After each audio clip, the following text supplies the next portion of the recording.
ખુલ્લેઆમ વધી રહેલા કારોબાર અંગે કોંગ્રેસે અનોખી રીતે વિરોધ નોંધાવ્યો। કોંગ્રેસના નેતાઓ અને કાર્યકરોએ ભાવનગર શહેર પોલીસની કામગીરી સામે સવાલ ઉઠાવતા કલેક્ટર કચેરીએ રજૂઆત કરી।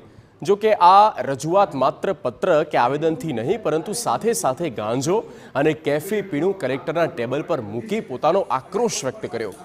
કોંગ્રેસનું કહેવું છે કે શહેરમાં ખુલ્લેઆમ નશાનો કારોબાર ચાલી રહ્યો છે।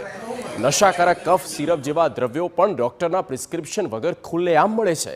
શહેર કોંગ્રેસ પ્રમુખ હિતેશ વ્યાસે રજૂઆત કરી અને આ વેચાણ બંધ કરાવવા કલેક્ટરને 1 મહિનાનું અલ્ટિમેટમ આપ્યું છે। તેમણે કહ્યું કે પોલીસ કામગીરી નહીં કરે તો કોંગ્રેસ ફરી મેદાનમાં આવશે। શહેરમાં જે ગવર્મેન્ટની જે ઓફિસીસ છે, ધારો કે સરટી હોસ્પિટલ છે કે મ્યુનિસિપલ કોર્પોરેશન છે, બહુમાળી ભવન છે, ત્યાં આગળ જે રીતે ગંદકી અને છૂટથી નશા કરેલા પદાર્થોના પુરાવા હતા એ બધાના ફોટોગ્રાફ પણ આજે અમે કલેક્ટર સાહેબને આપ્યા છે કે બીજે ક્યાંયની તો વાત ન કરીએ તો સરકારી ઓફિસોમાં પણ એટલી બધી પરિસ્થિતિ ખરાબ છે। ચારે બાજુ તમાકુ અને ગુટકા, સિગરેટ, દારૂ અને ઇનેલેશનમાં તો ગાંજો ખૂબ વપરાય છે। જે આમમાં પણ વપરાતો હશે સરકારી ઓફિસોમાં, જે લોકો પીતા હોય એનો ક્યાં પુરાવો છે કે ગાંજો છે કે નહીં। એટલે કલેક્ટર સાહેબને વિનંતી કરી છે કે તમે કડક હાથે કામ લ્યો